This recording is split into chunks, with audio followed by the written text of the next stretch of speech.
સહાય પણ જહાર જાત જુગમાં જોગણી એ મારી પરગટ પીઠળગા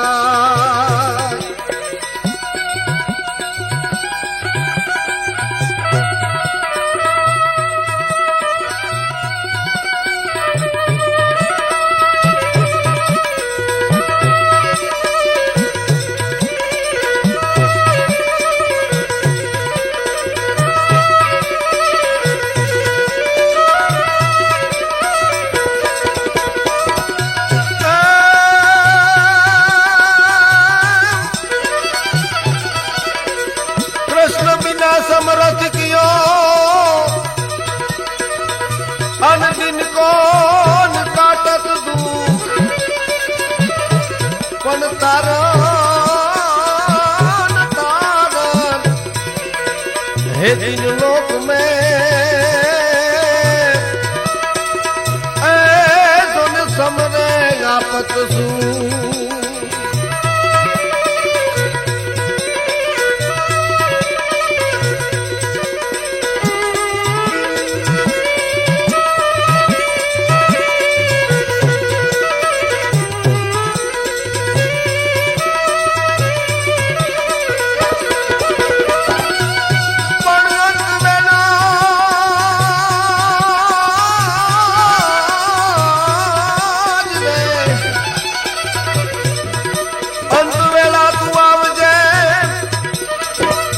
अन देवा मुने दिदात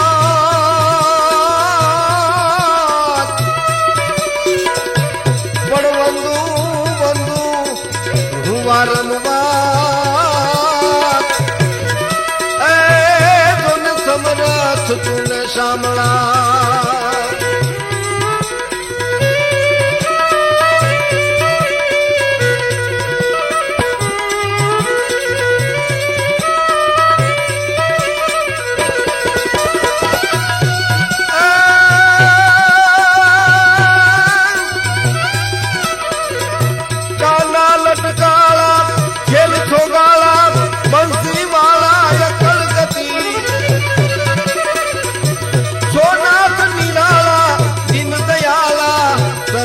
हारा जगतपति आभूषण भारी शोभा न्यारी गरुड़ स्वारी गिरधारी सबने सुखकारी कृष्ण मुरारी नाथ तुहारी बलिहारी जी नाथ तुहारी बलिहारी जी नाथ तुहारी बलिहारी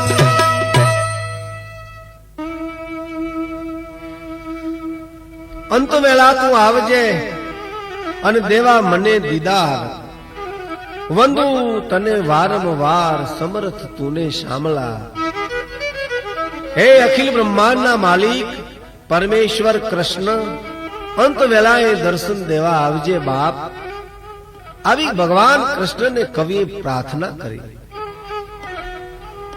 વાત આપણે મહાભારતની કરવી છે અને આખા મહાભારતમાં ભક્તોએ સંતોએ ભગવાન કૃષ્ણને ડગલે પગલે પ્રાર્થના કરી છે એટલે શરૂઆતમાં આપણે પણ કવિ દ્વારા કૃષ્ણની પ્રાર્થના કરી કે કૃષ્ણ બિના સમરથ કિયો દિન કો કાટત દુખ તારણ હે તિન લોક કો સમરે આપત સુખ ભગવાન કૃષ્ણ વિના આ જગતમાં બીજું બચાવનાર કોણ છે એની વાત આપણે ગયા ભાગમાં કરી ચૂક્યા છીએ આગળ ઉપર વાત પણ આપણે કરી દીધી છે કે 5 પાંડવોએ વનવાસ દરમિયાન કેટલા સંકટો સહન કર્યા અને એ દુઃખ પડે ત્યારે ભગવાન કૃષ્ણને યાદ કરી કરીને ભગવાને એને કેવા બચાવ્યા છે એ આપણે આગળ ઉપર જોઈ ગયા અને એમાંય વનવાસ દરમિયાન ભગવાન કૃષ્ણએ જે પાંડવોને બચાવ્યા એમાંય જયારે ગુપ્ત વનવાસ જયારે મળ્યો 1 વર્ષનો ત્યારે તો ભગવાન કૃષ્ણએ એને અદ્ભુત રીતે ઉગાડ્યા છે. આપણે વાત ત્યાંથી કરવાની છે કે પાંડવોએ ગુપ્ત વનવાસ પૂરો કર્યો અને અર્જુન ઉત્તર કુમારના સારથી બન્યા અને એને વિજય અપાયો. એ વખતે અર્જુનના વખાણ કર્યા ત્યારે વિરાટ રાજાએ રમતા રમતા ચોકઠું માર્યું. ચોકઠું વાગતાની હારે એમ કહેવાય છે કે લોહી નીકળ્યું, પણ લોહી ધરતી ઉપર પડે એ પહેલા તો દ્રૌપદીએ ઝીલી લીધું. કારણ ધર્મરાજાનું લોહી ધરતી ઉપર પડે તો કદાચ પ્રલય થઈ જાય અને ઝીલનારી એક સતી દ્રૌપદી જ હોઈ શકે. અને એ બધી વાત તો આપણે આગળ કહી ગયા છીએ. હવે જે વાત કરવાની છે વાત એ છે કે ઉત્તર કુમારને જ્યારે વિજય મળ્યો અને વિજયની સાથે એમ કહેવાય છે કે નગર પ્રવેશ કરે એવા સમાચાર જ્યારે મળ્યા ત્યારે યુધિષ્ઠિરે માણસને એટલું કીધું કે તમે એક કામ કરજો, નગર પ્રવેશ વખતે ઉત્તર કુમાર એકને જ લઈ આવજો. કારણ કે અર્જુન જો આવશે અને આ પરિસ્થિતિની જો જાણ થાય છે કે મને ચોકઠું માર્યું છે એનું આ લોહી નીકળ્યું છે તો કદાચ વાત બગડી જાય છે. કારણ શું? અર્જુનને પ્રતિજ્ઞા હતી કે રણ મેદાન સિવાય જો ધર્મરાજા સામે કોઈ ઘા કરે તો એને મારી નાખવો, આવી એની પ્રતિજ્ઞા હતી. એટલે ધર્મરાજાએ કીધું એ માણસને કે તમે ઉત્તર કુમારને એકને જ લઈ આવજો. ઉત્તર કુમાર જ્યારે વિજયની સાથે નગર પ્રવેશ કરે છે, ધીરે ધીરે ધીરે ધીરે આગળ આવતો એ રાજકુમાર પોતાના પિતાને અને કંક એટલે ધર્મરાજાને પ્રણામ કર્યા. કપાળમાંથી નીકળતું લોહી જોઈ અને ઉત્તર કુમાર એમ કહે છે કે આનું કારણ શું? શું વાગી ગયું છે? શું લાગી ગયું છે? રાજા વિરાટ જવાબ આપે છે, રાજકુમાર એને મેં શિક્ષા કરી. શિક્ષા કરવાનું કારણ પિતાજી? રાજકુમાર, તમારા વિધિના સમાચાર જ્યારે મળ્યા ને ત્યારે એને તમારી પ્રશંસા કરવાને બદલે ઓલો જે નાચવા વાળો જે હિજડો છે ને એની પ્રશંસા કરી. ઉત્તર કુમાર તરત જ બોલ્યા, પિતાજી વાત સાચી છે, તમે એના પગમાં પડી અને માફી માંગો, નહીતર એનો ક્રોધ કદાચ વિનાશ કરશે. પિતાજી, નમ્ર બની અને ઉત્તર કુમાર વિરાટ રાજાને વાત કરે છે કે મેં રણમેદાનમાં કાંઈ કર્યું નથી, હું તો રણ મેલી અને ભાગી નીકળ્યો તો પિતાજી. અને રણ મેલી અને ભાગે તો કાયર કહેવાય, જનનીનું દૂધ લજવું કહેવાય, માતૃભૂમિને લાંછન લાગે એવું કલંક કહેવાય. પણ આ મારા સારથીએ મને બચાવ્યો છે અને એણે જ આ યુદ્ધ કરી અને મને વિજય અપાવ્યો છે. હું તો ભાગી અને પાછો આવવાનો હતો. અને વાત સાચી છે હો મિત્રો, રણમેદાનમાંથી જે ભાગીને આવે ને એને જગત ફિટકાર આપે છે. લોક સાહિત્યમાં પણ આપણે એક પ્રસંગ આવે છે ને કે રણમેદાનમાંથી ભાગી અને દીકરો ઘીરે આવ્યો એટલે બધાએ પૂછ્યું કે રણમેદાનમાંથી ભાગીને ક્યાં પાછો આવ્યો? તો ન્યા ક્યાં દયા જેવું નામ છે, ત્યાં તો હાવ રોગી બટાજટી જ બોલે છે. હવે રણમેદાનમાં તો બટાજટી બોલતી હોય, તું ક્યાં સત્તા સાંભળવા ગયો તો તને હામાં લેવા આવે? પણ આમ જ્યાં ઘીરે આવ્યો એટલે એની માએ કીધું કે બેટા ભાગીને આવ્યો? તો હા માં ભાગીને આવ્યો. ત્યારે એની માએ એમ કીધું કે બેટા તે મારું ધાવણ લજ્યું કહેવાય. પણ જે જનની દીકરો રણમેદાનમાં કાયમ આવી જાય એની પ્રશંસા કરી શકે, એના વખાણ કરી શકે, પણ દીકરો ભાગીને આવે ને એ માને દુઃખ થાય. એમ હું તો રણમેદાન મૂકી અને ભાગવાનો હતો પિતાજી, પણ મારા સારથી યુદ્ધ કરી અને મને બચાવ્યો છે. પછી તો 3 દિવસ પછી પાંડવો પ્રગટ થવાના હતા. બરાબર 3 દિવસ પૂરા થયા. નવા શ્વેત વસ્ત્રો ધારણ કર્યા છે, રાજવીને શોભે એવા અલંકારો પહેર્યા છે અને રાજસભામાં જઈ અને રાજાઓ માટે જે આસનો રાખ્યા છે એ આસનો ઉપર જઈ અને 5 પાંડવો બેહે છે. રાજસભામાં જ્યારે યુધિષ્ઠિર આવી અને આસન ઉપર બેઠા છે એ ચિત્ર જોઈ અને વિરાટ રાજા એમ કહે છે કે હે બ્રાહ્મણ, મારી સાથે તો તમે ચોપાટ રમનાર છો, પાસા ફેંકનાર છો. હે કંક, આપ ત્યાં ક્યાં બેઠા છો? તરત જ અર્જુન બોલ્યા કે તમારા સિંહાસનની વાત તો ત્યારે મહારાજ, પણ ઇન્દ્રના સિંહાસન ઉપર બેહવાનો એનો અધિકાર છે રાજન. તમે એને ઓળખતા નથી. એ રાજા યુધિષ્ઠિર છે, રાજા ધર્મ છે. રાજર્ષિઓમાં તથા સમસ્ત દેશમાં એ પ્રખ્યાત છે. એ પોતે રાજા ધર્મ છે. વિરાટ રાજાએ તરત જ પ્રશ્ન કર્યો,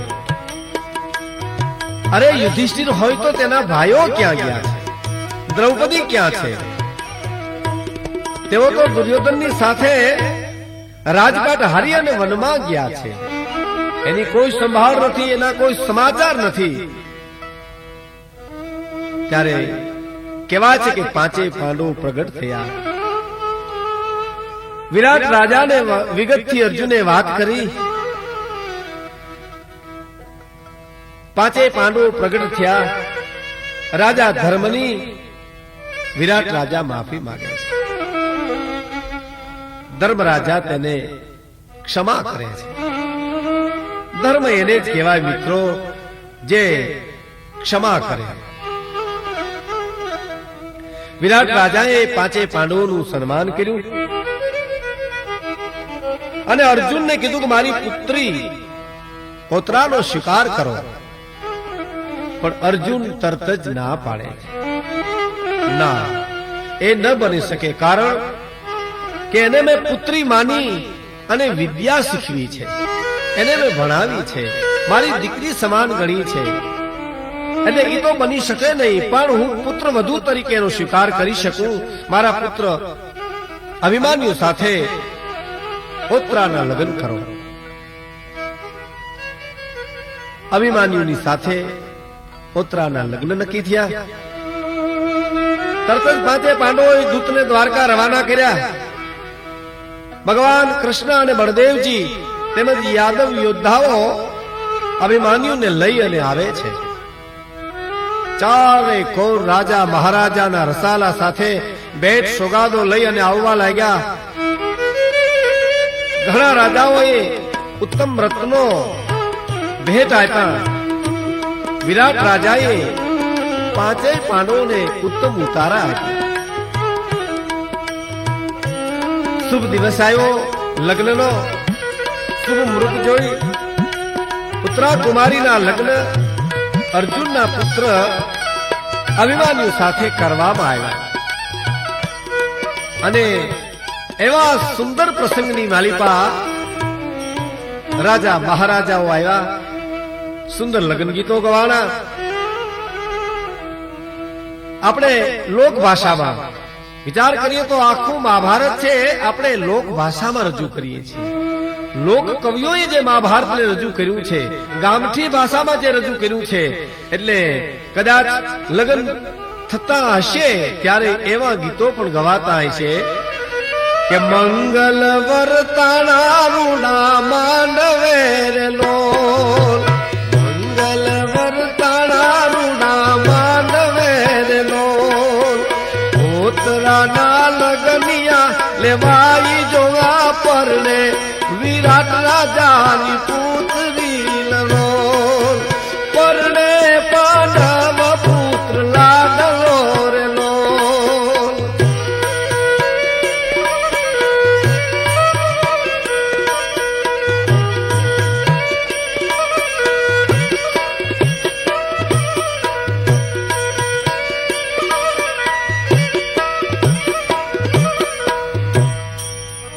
માંડવામાં મંગલ વર્તાણા.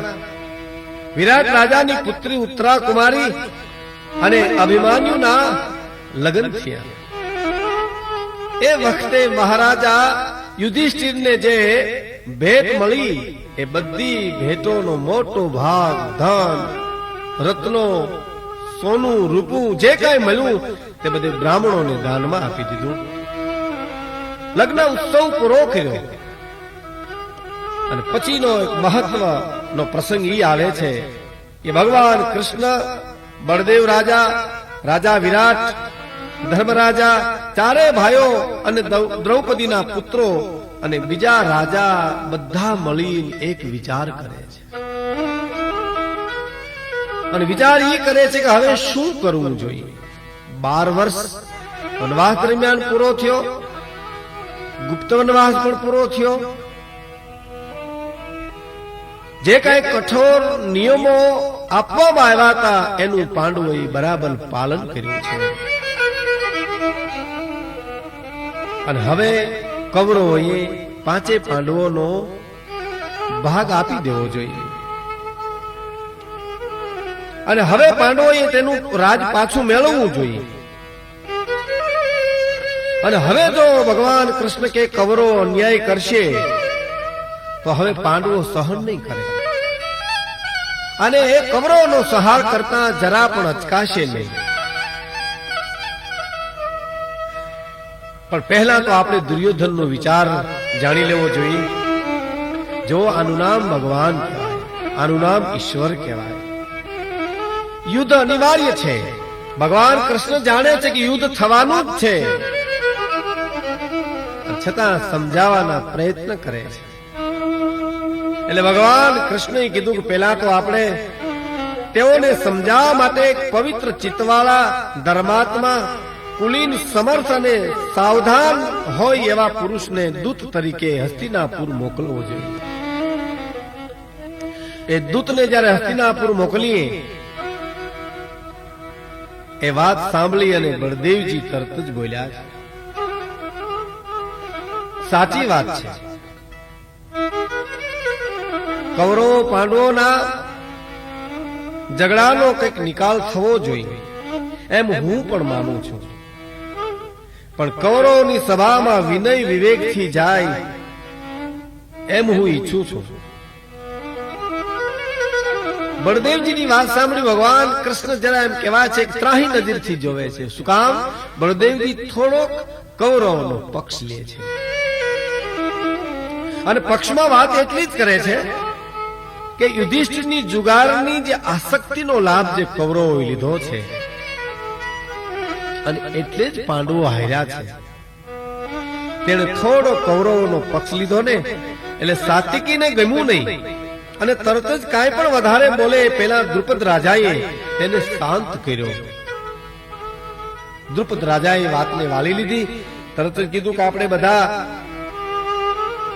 એક વિચાર ઉપર આવીએ, બધી બાજુએથી આપણે વિચાર કરવો જોઈએ. દુર્યોધન સીધી રીતે માને એમ મને લાગતું નથી. મહારાજા ધૃતરાષ્ટ્ર પુત્રોને વશ છે. ભીષ્મ અને દ્રોણ દીનતાને લીધે બેઠા છે. કર્ણ અને શકુની મૂર્ખતાને લીધે દુર્યોધનનો પક્ષ કરે છે. દુર્યોધન આગળ મીઠા વચનો કહેવાનો કોઈ અર્થ નથી, કારણ કે દુષ્ટ માણસ મીઠી વાણીથી કાબુમાં આવતો નથી. અને વાતે મિત્રો બહુ સાચી છે. સોડવજો જે પાણીએ સડે, નહીતર જિંદગી આખી નડે. સોડવજો જે પાણીએ સડે. રામાયણમાં પણ કીધું છે કે સઠ સમ વિનય, કુટિલ સન પ્રીતિ.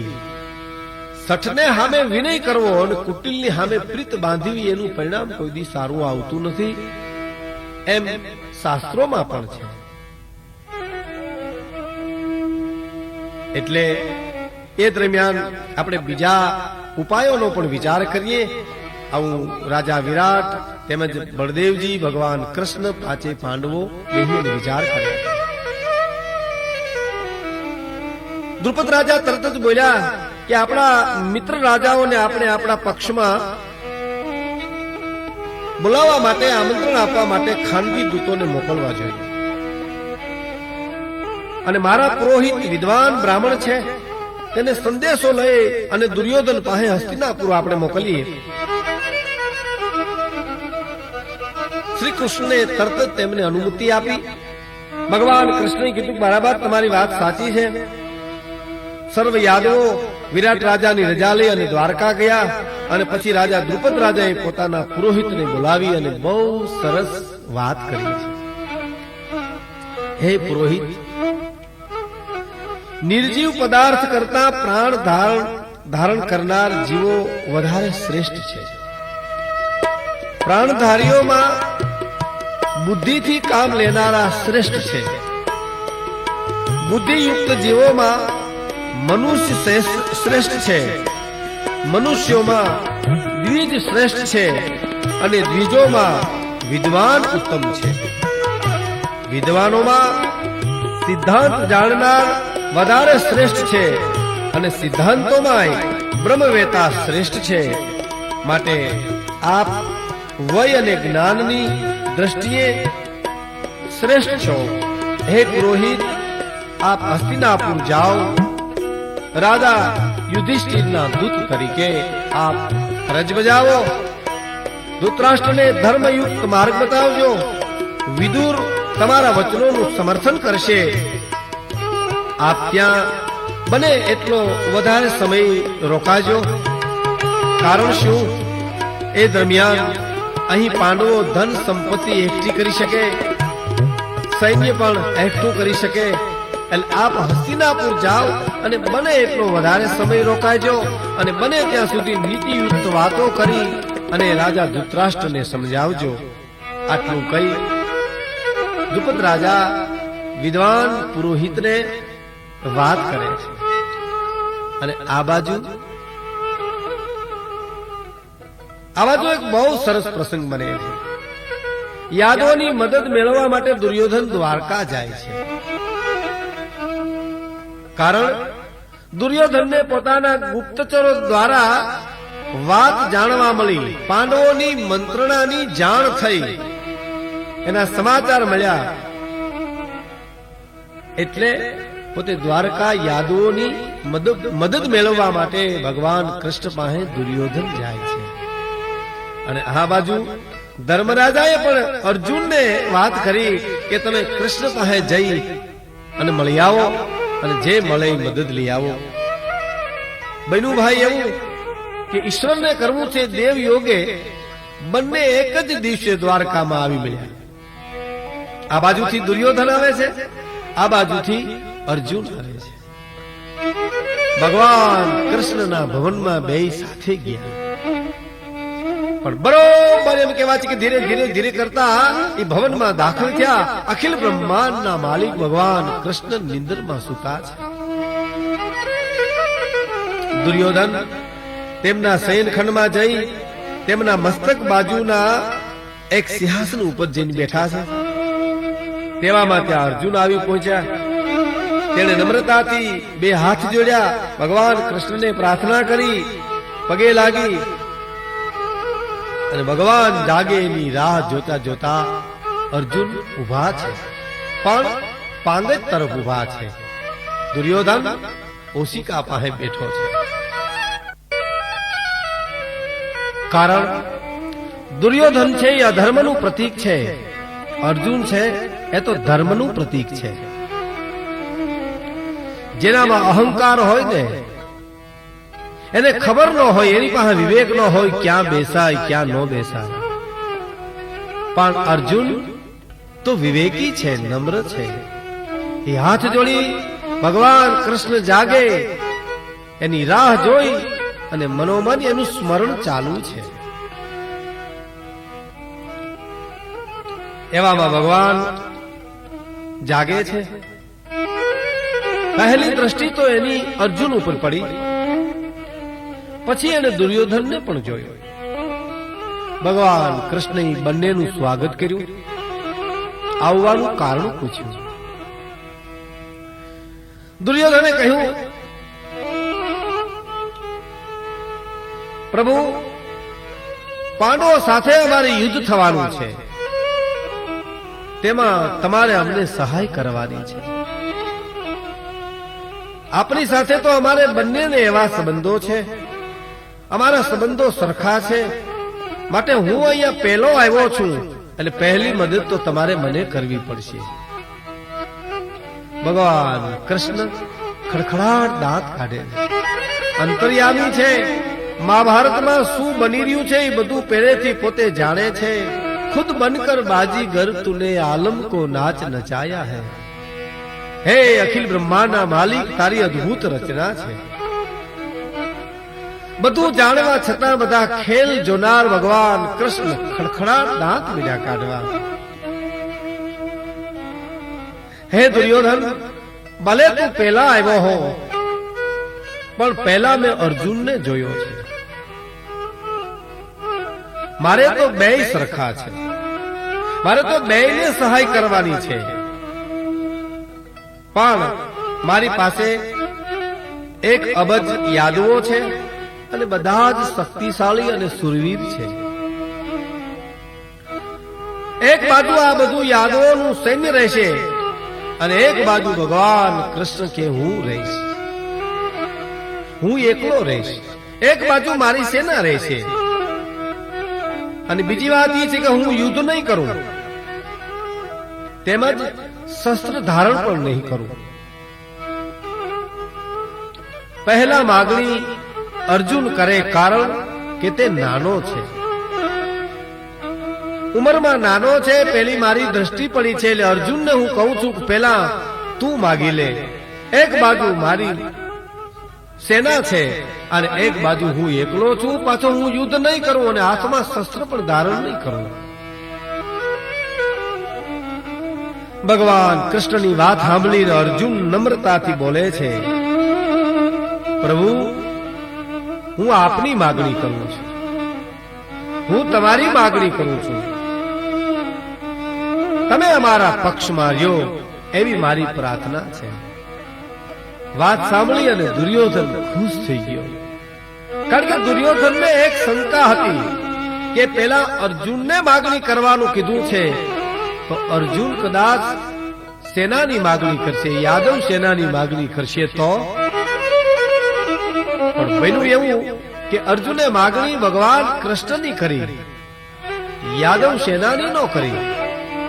1 અબજ યાદવો અને પાછા સુરવીર શક્તિશાળી હોવા છતાં ભગવાન કૃષ્ણની માગણી કરી છે અર્જુને. દુર્યોધન ખુશ થઈ ગયો. હાશ,